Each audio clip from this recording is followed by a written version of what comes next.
from here digitally. The show goes on, safely, of course, because it's important for our sanity to watch other people's insanity, like the way you will see these three plays tonight. You will see the interpretation of Chekhov's three comedies, starting with The Proposal, followed by The Tragedian in Spite of Himself, and last but not least, The Bear. There will be a 5-minute pause in between the plays to allow scene changes.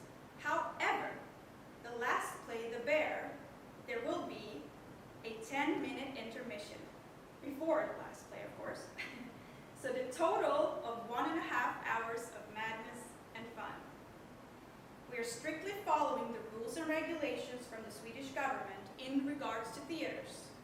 We do not exceed the number of 8 people allowed in this auditorium today, the 8 people of cast and crew, since the absence of a physical audience. All cast and crew are in good health and we're cleared to be here. Thank you for your support. Please stay safe, and now, enjoy the show.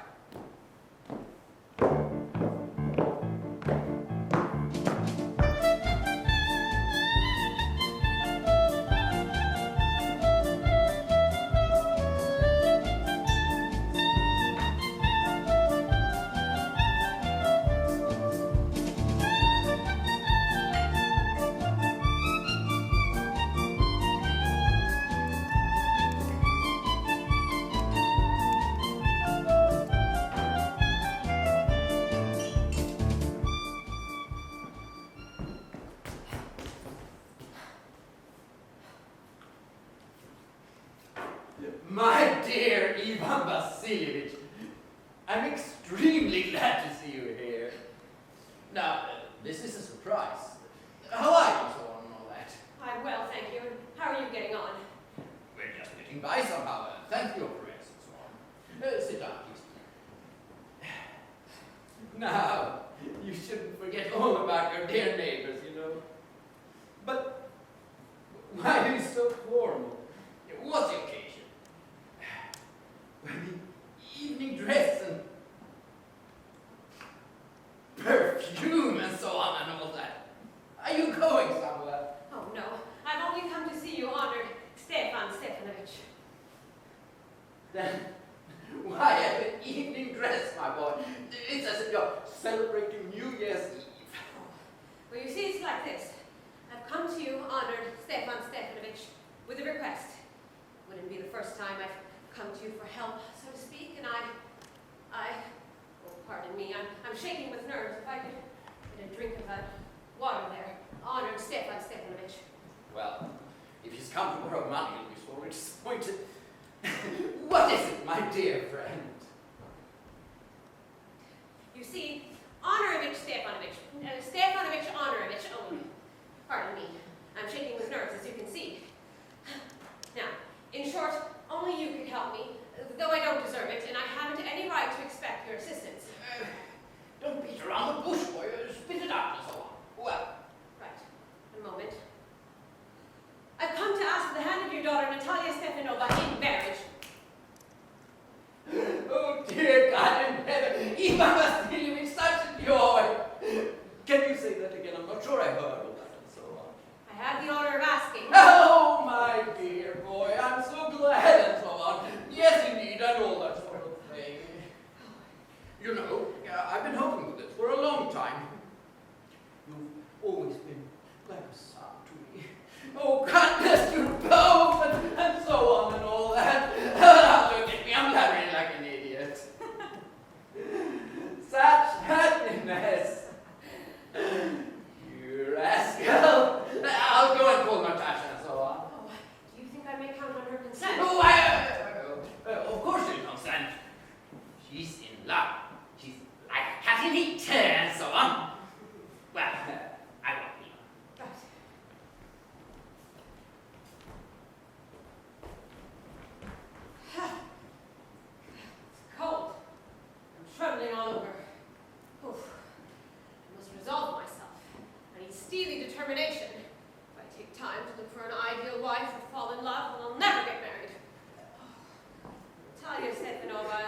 excellent housekeeper. She's not bad looking. And she went to school. What more do I want? Oh, I might. It's far too late for me. I'm already 35. I ought to lead a quiet and regular life with no upset. But I'm suffering from palpitations. Oh, I'm far too excitable. My lips are trembling. Whew. My left eyebrow is twitching. Oh, but the worst of all is the sleep, or the lack of it. As soon as my head hits the pillow, well, my left side gives a pull, and I can feel it in my shoulders and in my head. Oh, it happens at least 20 times. Hello there. It's only you. Papa said, go inside. There's a merchant who might collect his goods. So, how have you been, Ivan Vasilievich? I've been well, Natalia Stefanova. Oh, you must excuse my apron. We're shelling peas for drying. Why haven't you been here for such a long time? Oh, do sit down. Want to have some lunch? No, I've had some already, thank you. Please smoke if you like. Well, the weather is glorious now, but yesterday was so wet that Ilna's couldn't do anything all day. How much have you used right now? Actually, I got a bit enthusiastic today. Another whole field cut. Oh, but now I'm regretting it. Because I'm afraid the hay may rot. Should I have waited a bit? Yes, I should have waited a bit. Oh, look at you. You're in evening dress. Well, you do look nice. Oh, are you going to a party or something? Tell me. Right.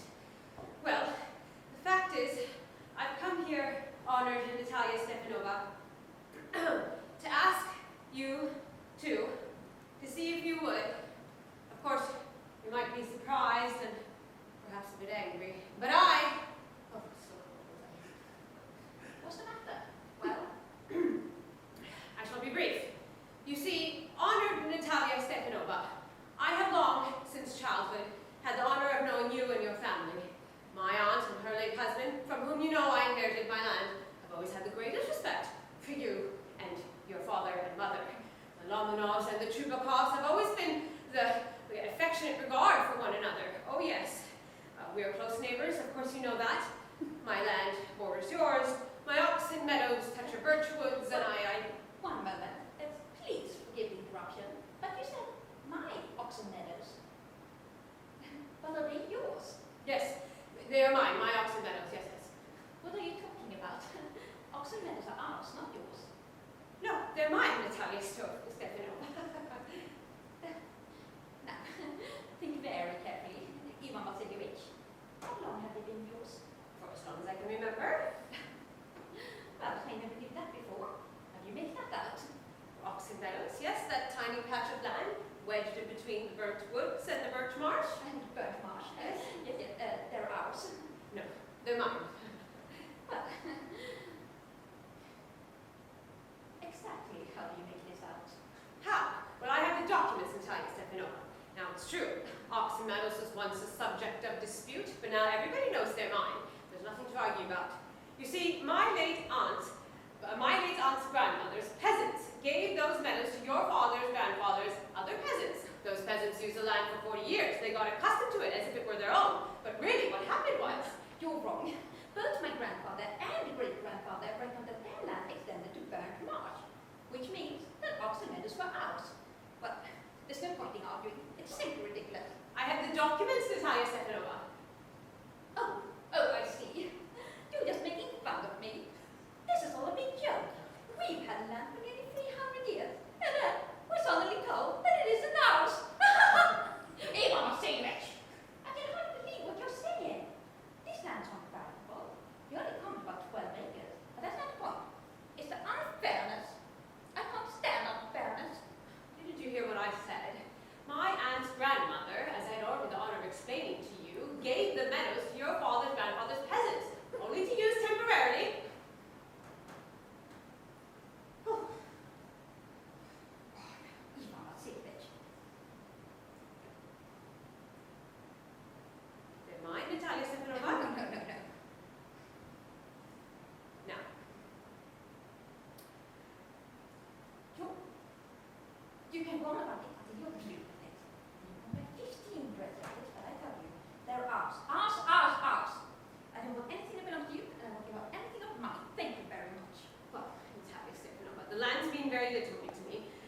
but I'm acting on principle. If you'd like, I'll give them to you as a gift. If there's any giving to be done, I'll do it. Because they're mine. I can't believe your behavior. Up to this point, we always thought of you as a good friend and neighbor. Last year, we lent you our threshing machine, which meant us putting off our own threshing till November. Now you treat us as if we were thieves, giving me my own land indeed. In my opinion, that's not at all neighborly. In fact, I think it's downright insulting. Oh, so you think I'm some sort of land grabber? Never in my life have I grabbed anybody else's land, and I won't intend on doing so now. Oxen meadows are mine. It's not true, It they're is. ours. It is true. They're It's mine. It's a lie. I'll prove it. I'll send my mowers out to meadows this very day. You'll do what? My mowers will be there this very day. I'll break their necks if they set foot on my land. You dare. Oxen meadows are mine. Do you understand? They're mine. Please don't shout. You can go on as you please in your own home, but here I expect you to behave as a gentleman. If it wasn't for these excruciating palpitations and these murmurs ripping through me and my head near bursting, well, I'll talk to you in a very different manner. Oxen meadows are mine. Ours. Mine. Ours. Oh, mine. Ours. Oh, they are Ours. mine. Ours. Oh! What's all this shouting for? Papa, please tell the gentleman who owns Oxen Meadows, him or us. Well, the meadows are ours. What, Stefanovich, how can they be yours? Please be a reasonable man. Now, my aunt's grandmother gave the meadows to the free use and temporary use to your grandfather's peasants. The peasants used the land for 40 years and regarded it as their own, but really what happened was... Now, excuse me. You're forgetting that the peasants didn't pay your grandmother and all that because one of the lands were in dispute and so on. Now every dog in the village knows they're ours. It means you haven't seen side lands. But I'll prove to you that they're ours. You won't prove it. Oh, I shall. Why, yeah, like that. You won't prove anything by yelling. Now, I don't want anything of yours, and I won't intend to give you anything of mine. Why should I? And furthermore, if you intend to go on arguing about this, I'd just as soon give the land over to the peasants and let you have them. So that. I don't understand. Have you the right to give away somebody else's land? I think I'll decide whether I have the right or not. Because, young man, I'm not used to being spoken to in that tone of voice. And so on, and all that. I, young man, am many years your senior, and I ask you to speak to me without getting yourself into a state and so on. No. You think I'm a fool, and you want to take advantage. You call my land yours, and you want me to talk to you calmly and politely. Good neighbors don't behave like that, Stefan Stefanovich. You're not a good neighbor, you're a land grabber. What did you say? Papa, send the mowers out to meadows at once. What did you say, sir? Oxen Meadows are ours, and I will never give them up. Never, never, never. We'll see. I'll take the matter to court, and then we'll see who it belongs to. To court. You go ahead and take it to court and all that. By all means do. Oh, I know you. You're just looking for a chance to go to court and so on. The people were all like that. Your family is famous. Sue anybody and everybody. You keep my family out of this! The Lomanovs have always been honorable, law-abiding citizens. Not like some people I won't mention. Or like your grandfather, who was arrested for embezzlement, for instance. You Lomans are crazy, all of you. All. Your grandfather was nothing more than a drunk. And your younger aunt, Natasha Coralic, she ran away with an architect. That's right, an architect and so on. Your mother was a hunchback! Oh, my heart. I need water. Well, your father was a gambler. And a cheat. And your aunt was a gossip and a backbiter. My left foot is paralyzed. Oh, it's paralyzed. Where's my hat? My heart is pounding. It's low. It's dishonest. It's mean. Well, I'm leaving. Where's the door? Yes. Oh, I think I'm dying. just don't set foot in my house again.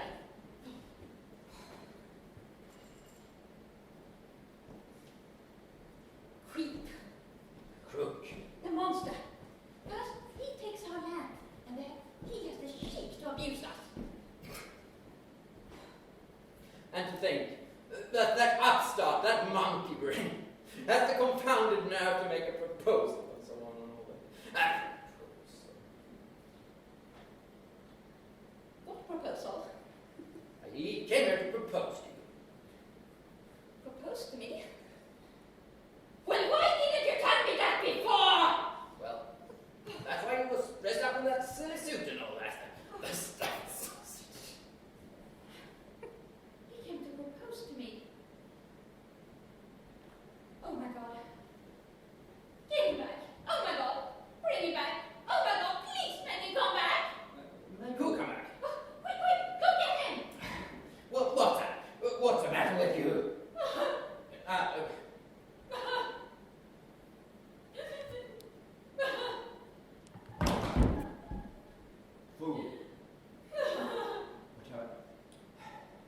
Oh, I'll hang myself. I'll shoot myself. I'll hang myself. Then I'll shoot myself. Get him! I'm going to die! Don't care. I'm going. Oh!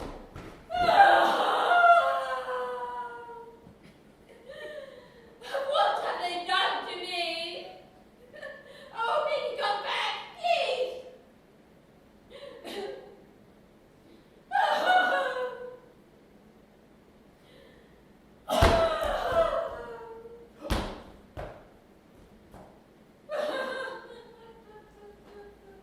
Well, he's coming.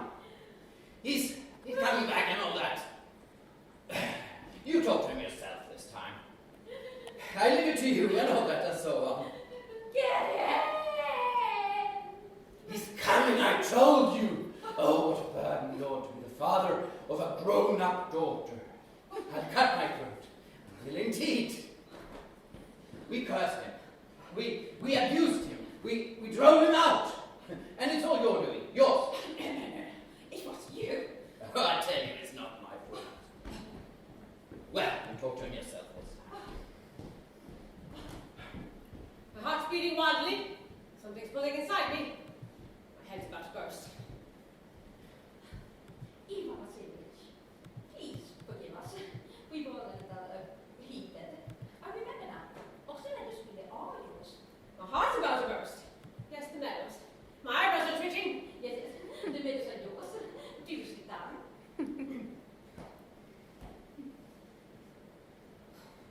The lad means very little to me, but the principle is the principle of the matter. Yes, yes.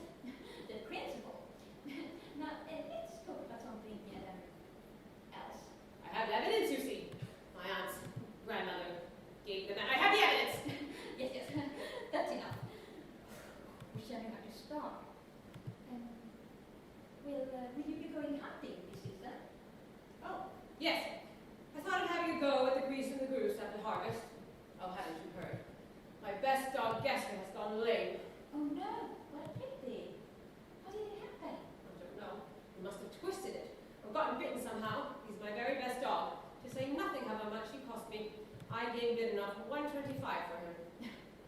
You were wrong, Ivan Vasilievich. What? He's a good dog. It was a bargain. Papa gave it by for his son, Messa. And Messa is much better than Gesser. Messer better than Gesser. What do you mean Messer better than Gesser? Of course he's better. Messa is still young, but on points and pedigree there's no comparison. Oh, Natalia Stepanova, you forget that Messer has an overshot jaw. And a dog with an overshot jaw means he's a bad hunter. Overshot, is he? Well, that's news to me. Yes, the lower jaw is shorter than the upper.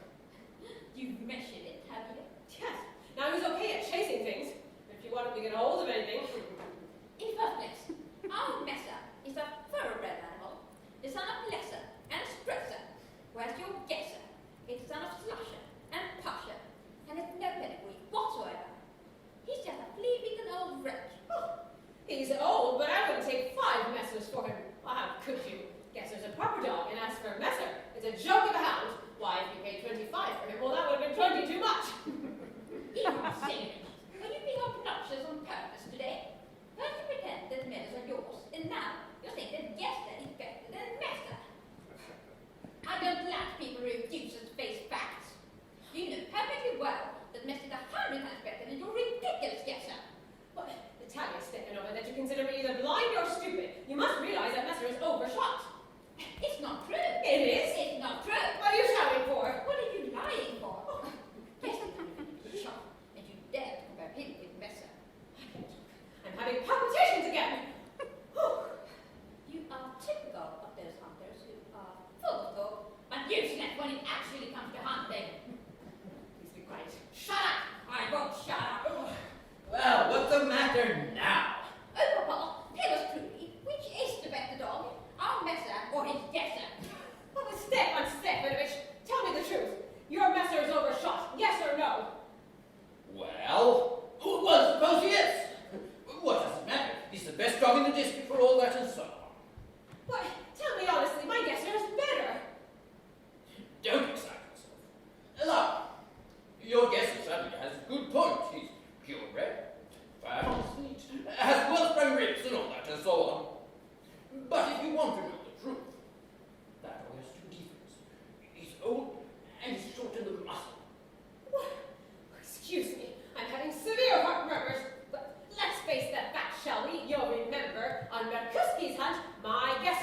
your messer was chasing up the rear.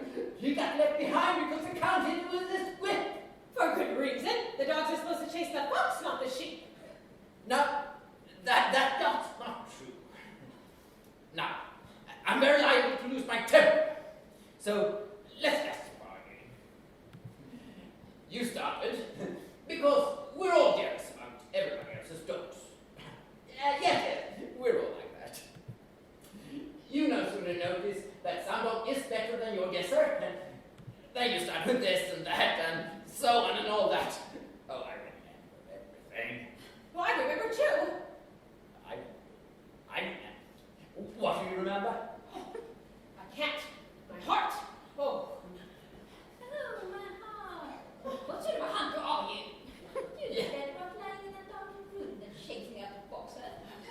Yes. What sort of a hunter are you really? And you're... No, let's just change the subject in case I lose my temper. But you're not a real hunter. Let's leave it at that. And you're a real hunter. You only go hunting in together with the Count and all his wealthy friends. You sneaky social clever! I'm a social... Shut up! You snake! Young brat! Old rat!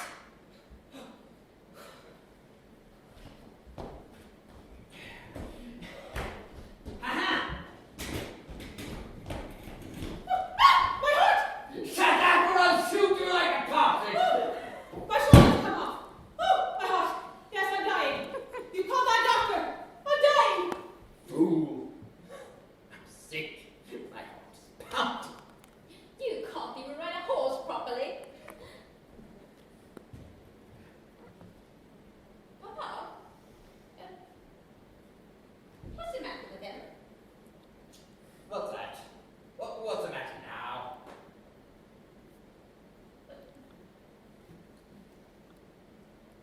Papa? Ivan Vasilievich, he's dead.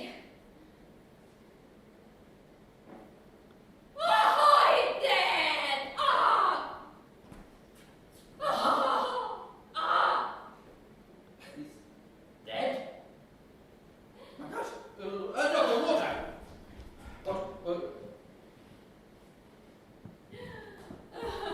Drink this. No! He's not drinking. He really is saying all that.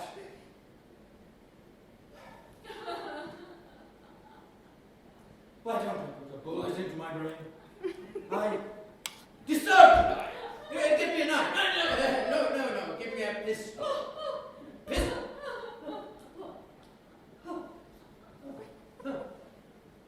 I think he's coming round. I think he lived.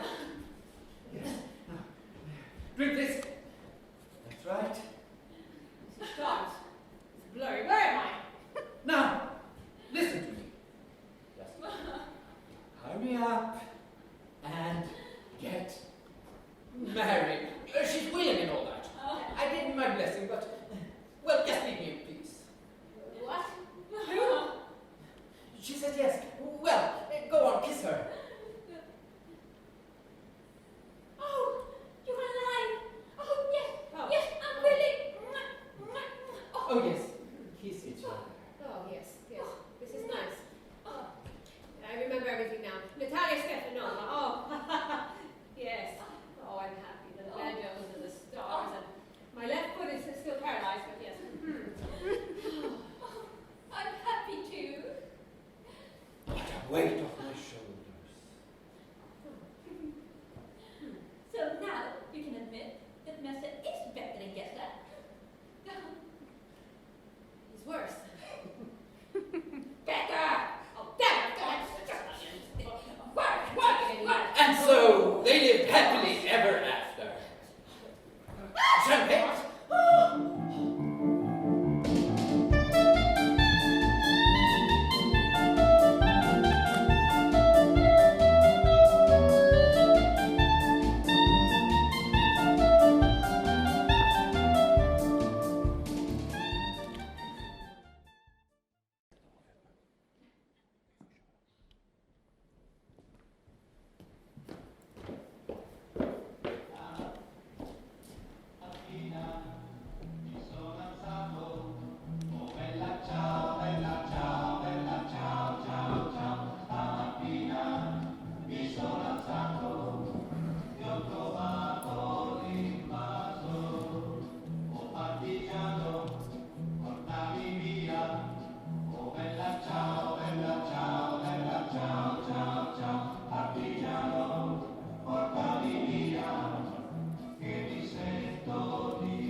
Renegades, I say. You're saying the sound is like...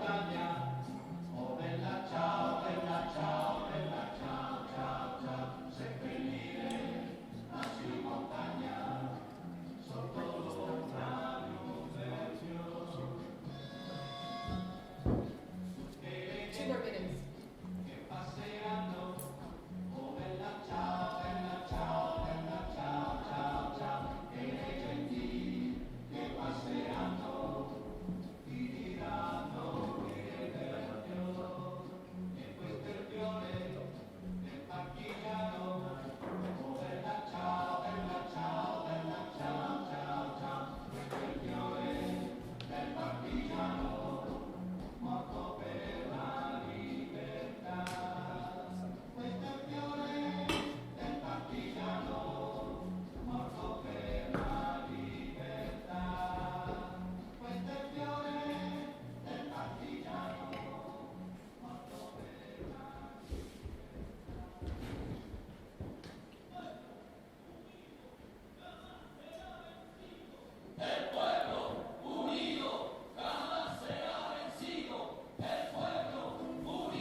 Ivanovich, how do you do? Delighted to see you. What brings you here?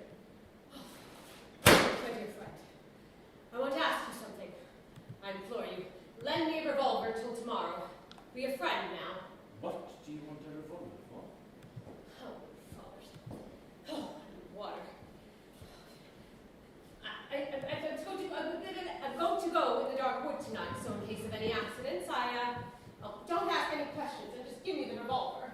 You liar. Ivan Ivanovich, what the devil have you got to do in a dark wood? I expect you are up to something.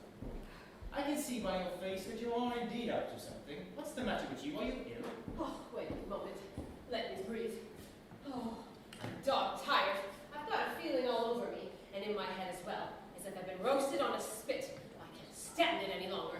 But be a friend. Don't ask any questions or insist on any details. Just give me the revolver. I beseech you.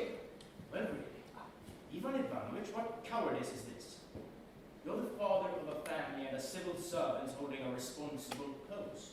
For shame. Huh. Father of a family. I'm a martyr. I'm a beast of burden. A slave.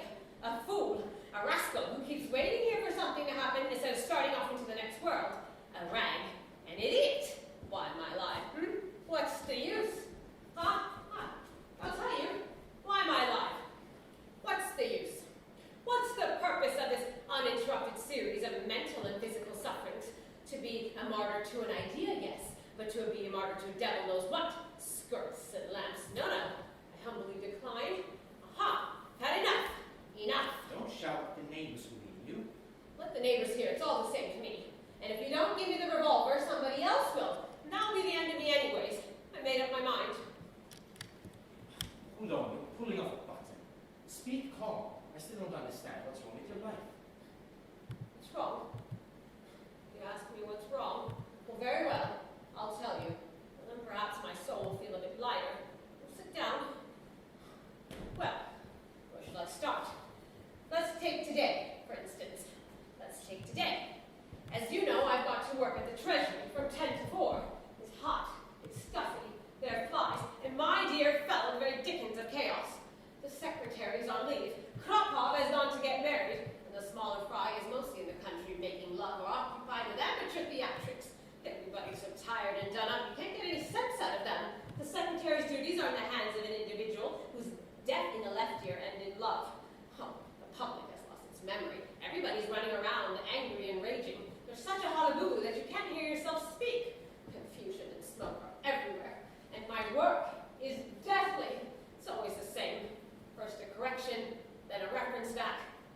correction, another reference back. It's all as monotonous as the waves of the sea. One's eyes, you understand, simply want to crawl out of one's head. Get me some water. You get me come out a broken and exhausted man. You'd like to dine and fall asleep, but you can't.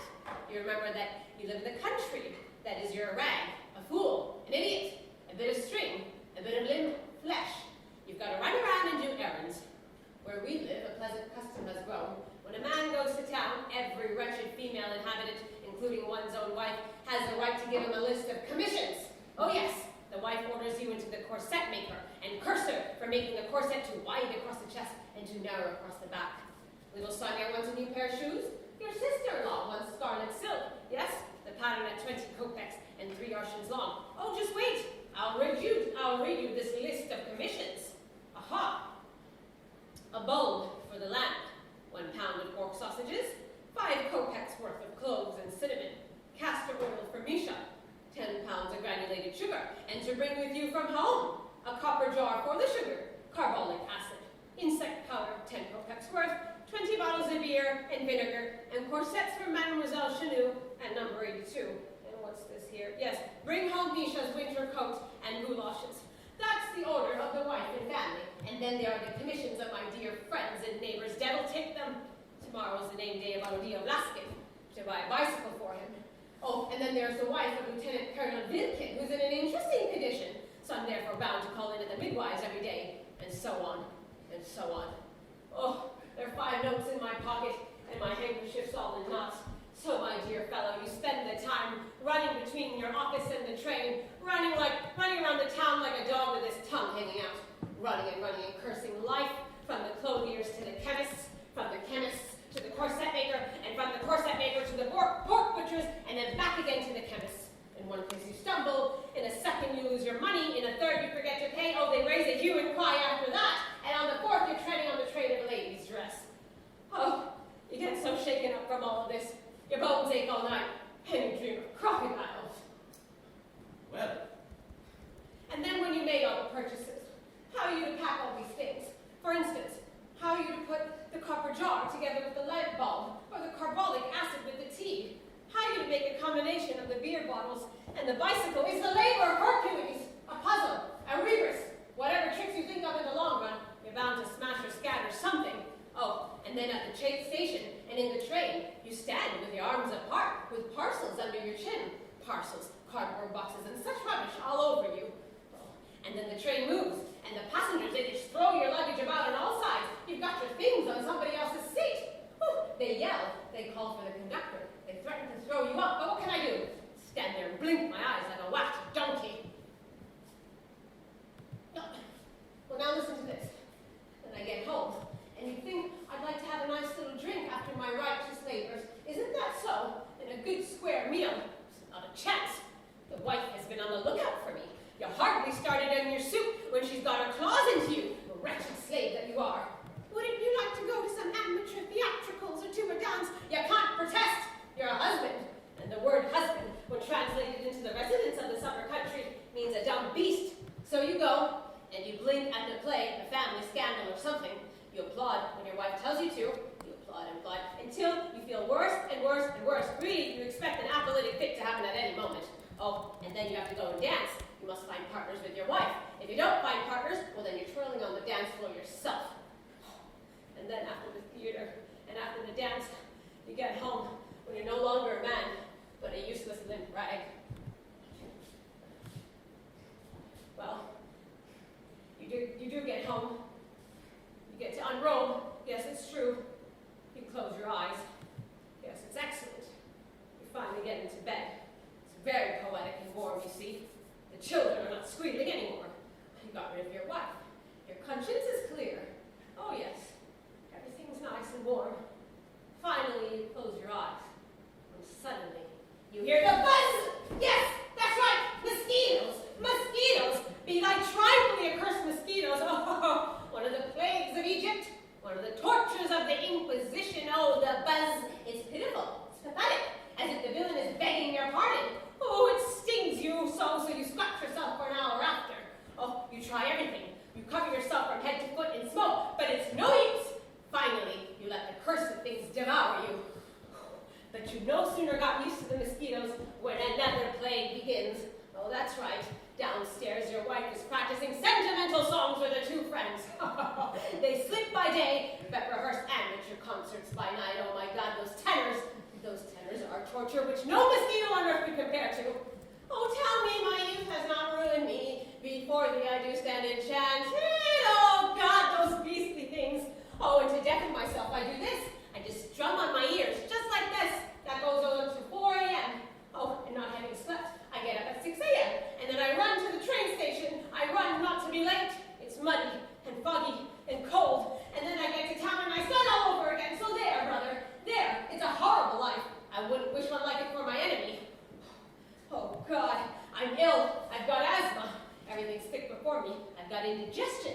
I'm a regular psychopath. And just between me and you, I'm going to go down and see McCuskey. Oh, yes, that's right. Because, brother, in moments of despair and suffering, when the mosquitoes are stinging and the wife is singing and everything goes dim, I jump up around the house like a lunatic and I say, I want blood. I want blood. But really, I just want to knife somebody or hit them over the head with a chair. That's what life in a summer villa leads to. And nobody has any sympathy for me. Everybody seems to think it's all it should be. They even laugh. But I'm a living being. I want to live. It's not a farce. It's a tragedy. Boy, and if you won't give me the revolver, you might at any rate sympathize with me. I do. I see how much you sympathize. Well, goodbye. I've got to get toothpaste, anchovies, and sausages, and then off to the train station. Where are you living? Carrion River. Really? Then you'll know Olga Pavlovna Finberg, who lives there. I know her. We're even acquainted. How perfectly splendid. That's so convenient. Oh, it will be so good. What's that? My dear fellow, why don't you do one little thing for me? Be a friend, promise me now. What's that? It would be such a friendly act. I implore you, my dear man. In the first place, give Olga Pavlovna my very kind regards. In the second place, there's one little thing I'd like you to take down to her about. She asked me to get her a sewing machine, but haven't anybody sent it down to her about. You take it, my dear. Here you go. At the same time, you might as well also take down this canary in its cage. Only be careful, or you might break the door. Here you go. A sewing machine? A canary in a cage? Violet, what's the matter with you? Why are you turning purple? Whoa! Canary? A sewing machine! A canary in a cage! Oh, get on top of yourself. Eat me! Tear me in pieces! I want blood. Blood! You gone mad! Oh, give me that blood. Give me the blood! Peter, Maria, where are you? Oh, I need some help. blood! Oh, I want that blood! Ah! Give me the blood! The blood!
Может, вы отвыкли, может, вы забыли. Немцы захотели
You're just destroying yourself.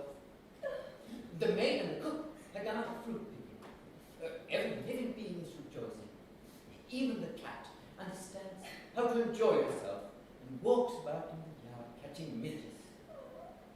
Only you sit in this room all day, as if this was a monastery, and don't take any pleasure.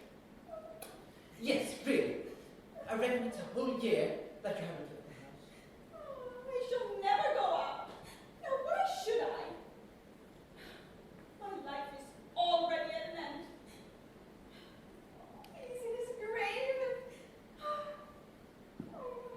I've buried myself between four walls. We're both dead. Well, there you have it. Nikolai Mikhailovich is dead. Well, it's the will of God, and may his soul rest in peace. You mourned him, and quite right. But you can't go on grieving and wearing mourning forever. My old woman died too, you know. When her time came, I grieved over her. I wept for a month, and that's enough for her. But if I have to grieve for a whole age, well, the old woman isn't worth it. You've forgotten all your neighbors. You don't go anywhere and you see nobody. We live, so to speak, like spiders and never see the light. The mice eat in my nice uniform. It's not as if there are no good people around, for the district's full of them. There's a regiment ordered at Rhedin. Officers are such beauties. You never lays your feelings about. And every Friday there's a ball in town. And every day the soldiers' band plays. Lady, you're young and beautiful, with roses in your cheek. If you only took a little pleasure. Beauty won't last long, you know. In 10 years' time, you want to be a peahen yourself among the officers. But they won't look at you. It will be too late. No. I must ask you not to talk to me about this. You know that when Nikolai Mikhailovich died, life lost all its meaning for me. Oh, I vowed never to the end of my days to cease to wear mourning, or to see the light. Do you hear? Let his ghost see how I love him. Yes, I know it's no secret to you that he was often unfair to me and cruel and maybe a bit unfaithful, but I shall be true till death. And there, beyond the grave, he will see me as I was before his death. Instead of talking like that, you ought to just go out and have a walk in the garden. Or else, you know, order Toby or Giant to be harnessed and drive out to see some of the neighbors.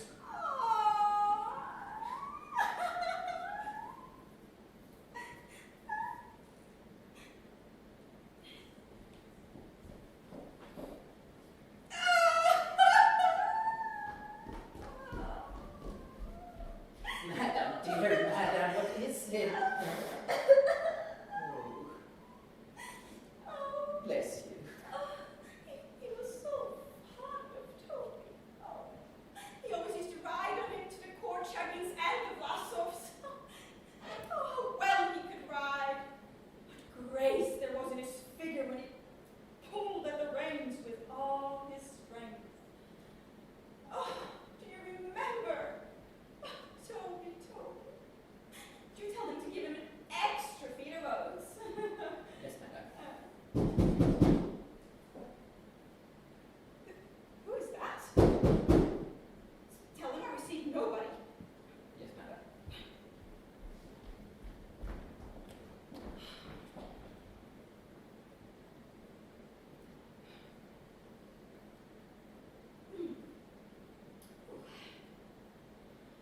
You will see, Nicholas, how well I can love and forgive.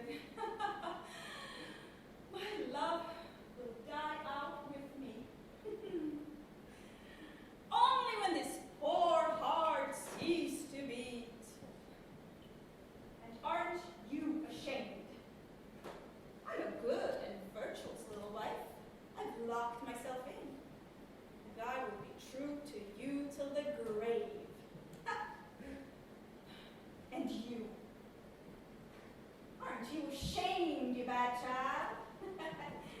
You deceived me, had roused with me, left me alone for weeks on end. Madam, there's somebody to see you. But He wants to meet you. didn't you tell him that since the death of my husband, I've stopped receiving? Well, I did, but the devil, he wouldn't even listen. He says it's a very pressing affair. I do not receive.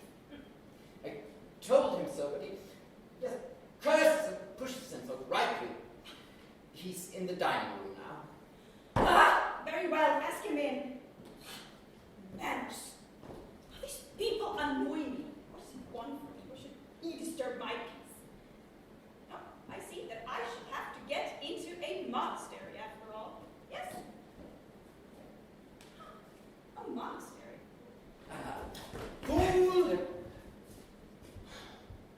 You are too fond of talk.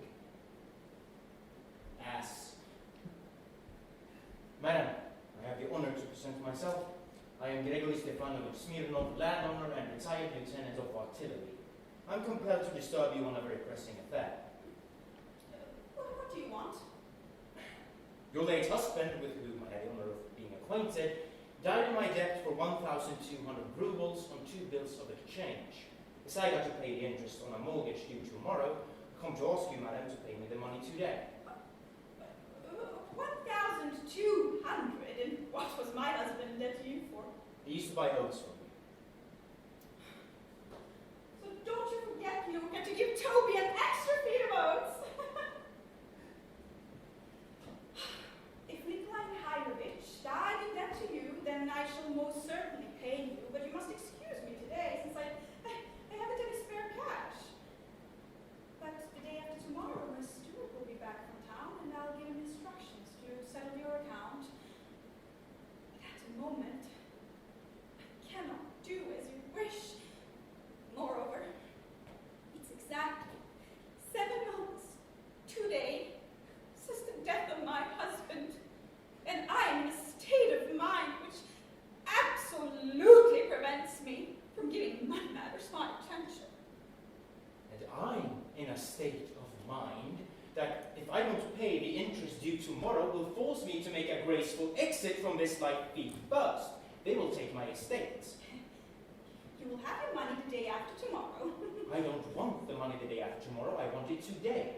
You must excuse me, I cannot pay you. And I can't wait till after tomorrow. Well, what can I do if I haven't the money now? You mean to say you can't pay me? I can't. Is that the last word you have to say? Yes, the last word? Your last word. Absolutely your last. Absolutely. Well, thank you so much. I'll make a note of it. And then people expect me to keep calm. You know, I met a man on the road today, and he asked me, why are you always so angry, Gregory Stefanovich? How on earth am I not to get angry? I need the money desperately. I rode out yesterday, early in the morning, to call on all my debtors. Not a single one of them paid up. I was just about dead beat after it all and slept, goodness knows where, in some inn with a vodka barrel by my head. At last I get here, hoping to get something, and I'm received by you with a state of mind. How shouldn't I get angry? You'll have your money the day after tomorrow. I need the money today. But what can I do? Now, I didn't come for your steward, but for you. Not the devil, excuse my saying, so have I got to do with your steward. Excuse me, sir. I am not accustomed to listen to such expressions or to such tone of voice. I want to hear no more. Well then, state of mind. Husband died 7 months. Well, I ask you, must I pay my interest or mustn't I? Do I have to pay or don't? Suppose your husband is dead, and you get a state of mind and nonsense of that sort. Your steward's gone away somewhere, devil take him. But what do you expect me to do? Do you think I can fly away from my creditors in a balloon? Or do you expect me to go and run my head into a brick wall? I go to Gustav, and he isn't home. Jarosevich has hidden himself. I had a violent row with Kulitsin and nearly threw him out of the window. Matsugo has something the matter with his bowels, and this woman has a state of mind. Not one of the swine wants to pay me. It's just because I'm too gentle with them. Because I'm a rag, I'm just weak wax in their hands. I'm much too gentle with them. Just you wait. You'll find out what I'm like. I shan't let you play about with me confounded. I shall jolly well stay here until she pays me the money. How angry I am today. All my insides are quivering with anger and I can barely breathe. My word, I even feel sick. Waiter!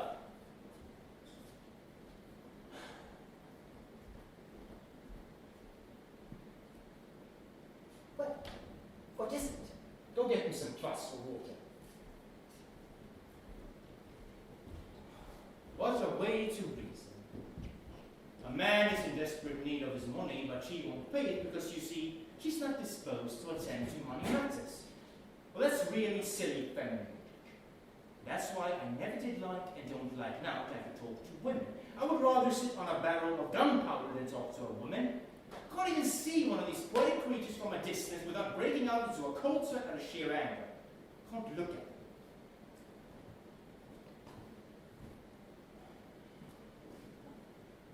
Madam is ill, and we see no one.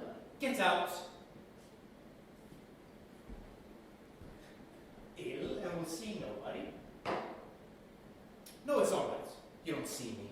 I'm just going to stay here, and we'll wait here until she pays me the money. You can be ill for a week if you like, and I'll stay for a week. You can be ill for a year, and I'll stay for a year. I'm going to get to my own idea. You don't get at me with your widow's weeds and your dimpled cheeks. Simon, take them out. You aren't going away at once. Make sure they feed the horses some oats in the stables. Oh, you fool! You let the near horse's leg get tied up in the reins again? Never mind, I'll give it to you. It's bad. Nobody pays up, I slept badly, and on top of everything else, there's a bit of fluff in morning with a state of mind. Now my head is aching. Shall I have some vodka? I think I will.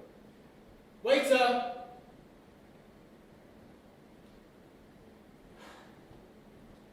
Get me some vodka. Is it? Vodka.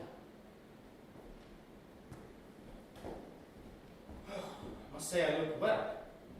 Dust all over, boots dirty, unwashed, kept. The dear lady may have very well taken me for a brigand.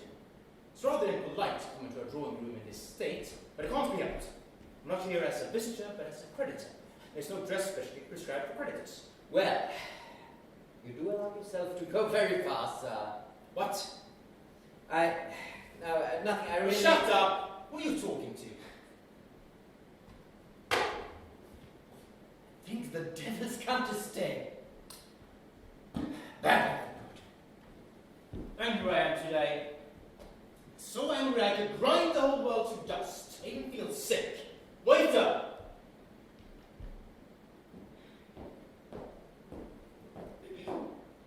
Sir, in my solitude, I have grown unaccustomed to the masculine voice, and I cannot stand shouting and must ask you not to disturb my peace. Pay me my money and I will go. I told you perfectly plainly I haven't any money to spare. Wait until the day after tomorrow. And I told you perfectly plainly that I don't want the money the day after tomorrow, but today. If you don't pay me today, I will have to hang myself tomorrow. What can I do if I haven't got the money now? You are so strange. You mean to say you can't pay me? I can't. Well, in that case, I guess I'll just have to stay here until you pay me. Going to pay me the day after tomorrow? Very well. I'll stay here until the day after tomorrow. I'll sit here all the time. You know, I ask you, do I have to pay my interest tomorrow or haven't I? Or do you think I'm doing this as some sort of joke? Please don't shout. This isn't a stable. I wasn't asking you about the stable, but whether or not I have to pay my interest tomorrow or not. Huh. You don't know how to behave before women. I do know how to behave for women. No, you don't. You're a rude and ill-bred man. Decent people do not talk to women like that. Ha. What a business. How do you want me to In French, or what? Madame, bien vous prie. How happy I am that you don't zip.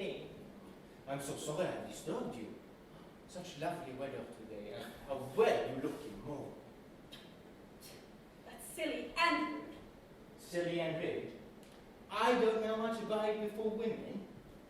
Madame, in my time, I've seen more women than you've seen sparrows. 3 times I fought duels on account of women. I refused 12 women, and none have refused me. Yes, there was a time when I used to play the fool. I scented myself, used honeyed words for jewelry, made beautiful bows. I used to love, to suffer, to sigh at the moon, to get sour, to thaw, to freeze. I used to love passion, madly, every blessed way. Devil take me, I used to chatter like a magpie about emancipation and wasted half my wealth on tender feelings. But now, you must excuse me. You won't get me around like that now. No, I've had enough. Black eyes, passionate eyes, ruby lips, dimpled cheeks, the moon, whispers, timid breathing. I wouldn't give a brass farthing for the loss, madam. Present company always accepted. All women, great or little, are insincere, crooked, backbiters, envious, liars to the marrow of their bones, vain, trivial, merciless, unreasonable, and as far as this is concerned, a sparrow can give 10 points to any philosopher in petticoats you like to name. You look at one of these poetic creatures, all muslin and ethereal demigoddess, and you look into her soul, and you see nothing but a common crocodile. But the most disgusting thing of all about this crocodile is that for some reason or other, she imagines that she is chef d'oeuvre. She is privilege and monopoly. She's tender feelings. Why confound it? Hang me on that nail, feet upwards if you like. But have you ever met a woman who can love anybody except a lapdog? When she's in love, can she do anything else but snivel and slobber? While a man is suffering and making sacrifices, all a woman's love expresses itself is in her playing about with her scarf or trying to hook him more firmly by his nose. Now, you have the misfortune to be a woman, so you know yourself what is the nature of women. Tell me truth. Have you ever met a woman who was sincere, faithful, and constant? You haven't. Only freaks and old women are faithful and constant. Who needs a cat with a horn or a white woodcock sooner than a constant woman? Then according to you, who is faithful and constant? Is it the man? Yes, the man. The man. Men are faithful and constant in love. What an idea. What right have you to talk like that? Men are faithful and constant. Oh, Siri, since we are talking about it, I'll tell you that of all the men I knew and know, the best one was my late husband. Oh, I loved him passionately with all my being, as only a young and imaginative woman can love. I gave him my youth, my happiness, my life, my fortune. I breathed him in. I worshipped him as if I were a heathen. What then? This best of men shamelessly deceived me at every step. After his death, I found in his desk a whole drawer full of love letters. And when he was alive, it's an awful thing to remember. He used to leave me alone for weeks at a time and make love to other women and betray me at every single step. He wasted my money and made fun of my feelings. And in spite of all of that, I still loved him and I was true to him. And not only that, but now that he's dead, I am still true and constant to his memory. I've buried myself between these 4 walls forever and will wear these weeds to the very, very end. Weeds. I don't understand what you take me for. As if I don't know why you wear that black domino and bury yourself between 4 walls. I should say I did.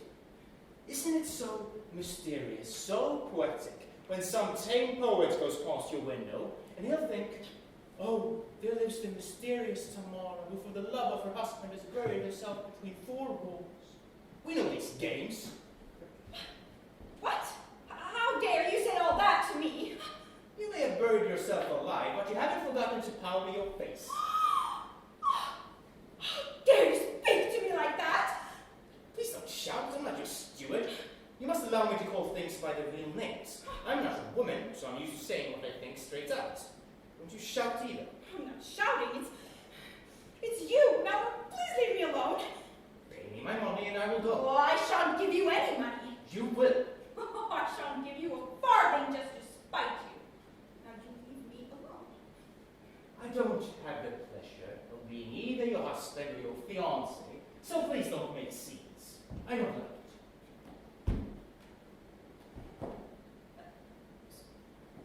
So you sit down.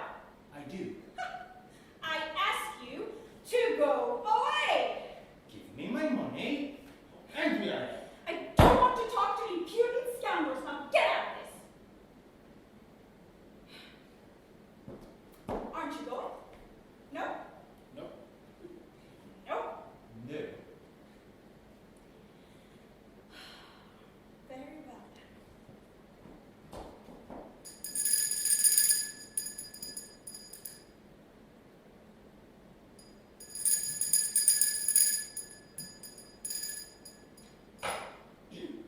Look out!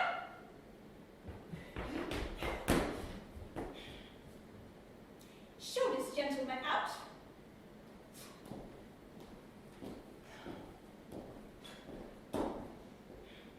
Well, would you mind going out, sir, as you asked to? Now, you needn't, Oh, shut up! Who are you talking to? I'll chop you into pieces.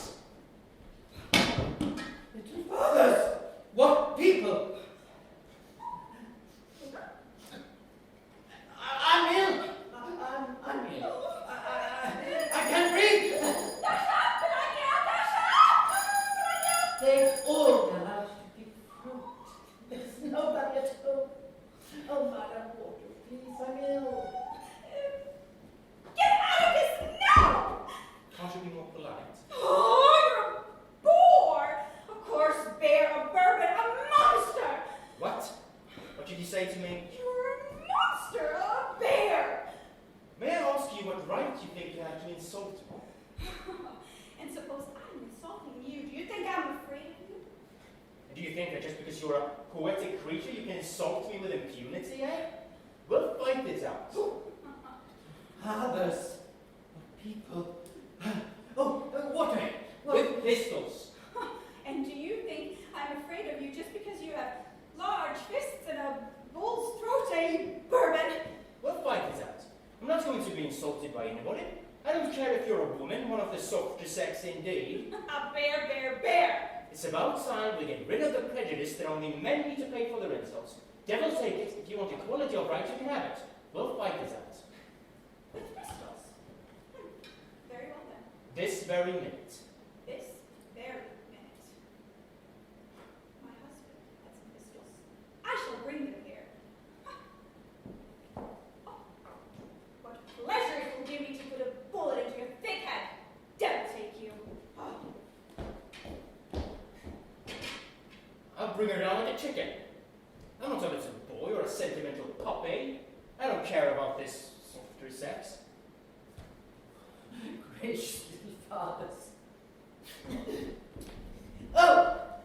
Have pity on the poor old man, and do go away from me, sir. Now, you frightened her half to death. And now you want to shoot her. If she fights, well, that's equality of rights, emancipation, and all that, yeah? Here, the sexes are equal. I would shoot her on principle. What a woman. Devil take you?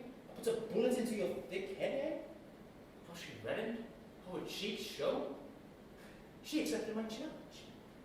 My word, it's the first time. Now! Go away. And I'll always try to gather for you. Yes, yes, yes. She's a woman. That's the sort I can understand. A real woman, not some sour-faced jelly-bag, but fire, gunpowder, a rocket. I'm even sorry I had to kill her.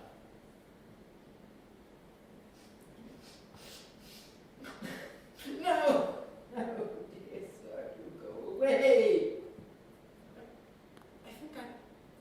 absolutely like her. Absolutely.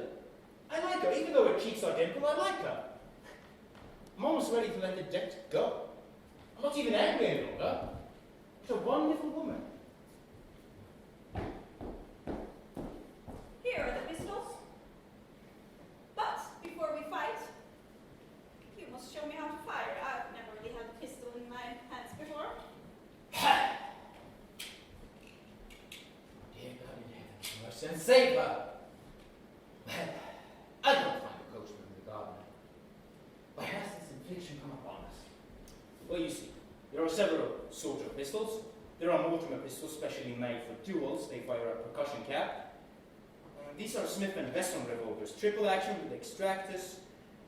These are excellent pistols. They can't cost less than 90 rubles a pair. Anyway, you must hold the revolver like this. Inspiring woman.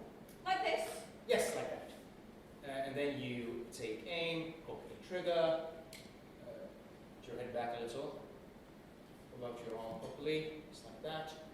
And then you press this thing with your finger, and that's it. The great thing is to keep calm, aim steadily, and try not to jerk your arm. Very well then. It's inconvenient to shoot in a room. Let's go into the garden. Come along then. But I warn you, I'm going to fire into the air. Now that's the last straw. Why? It's my affair. Oh. Are you afraid? Yes? No, sir. You shall get out of this. You come with me, and I shan't have any peace until I've made a hole in that forehead.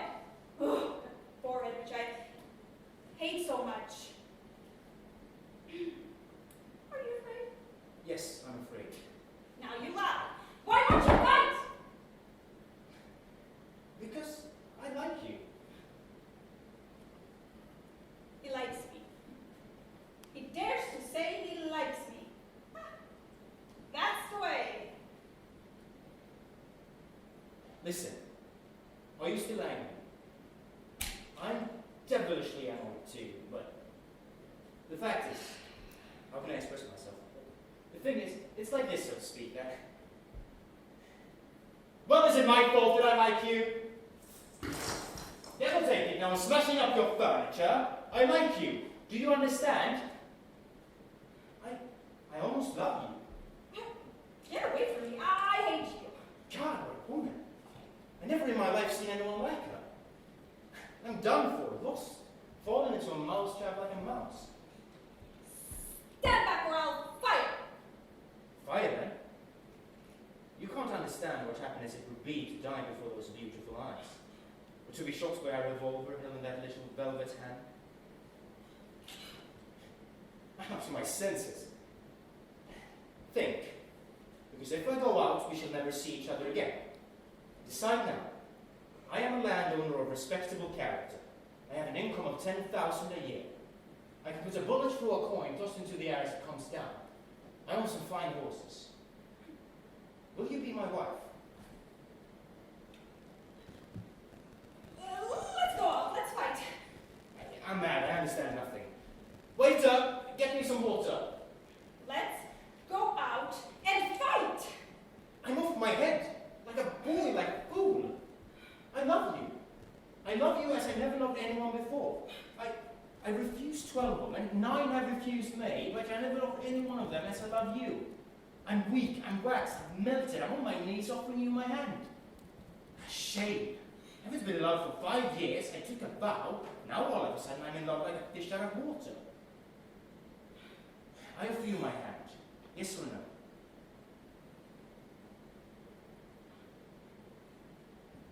You don't want me? Very well. Stop. No, Well? nothing. Go away. Go away. No, stop. No. No, go away. Oh, I hate you. Go away. Oh, how angry I am. Ah! Oh, angry I am. My fingers have swollen because of all this. Oh.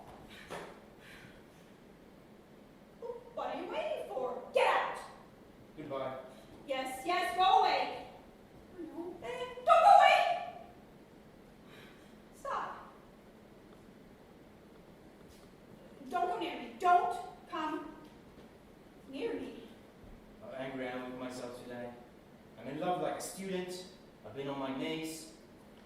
I love you. What do I want to fall in love with you for? Tomorrow I have to pay the interest and begin mowing. And here you... I shall never forgive myself for this.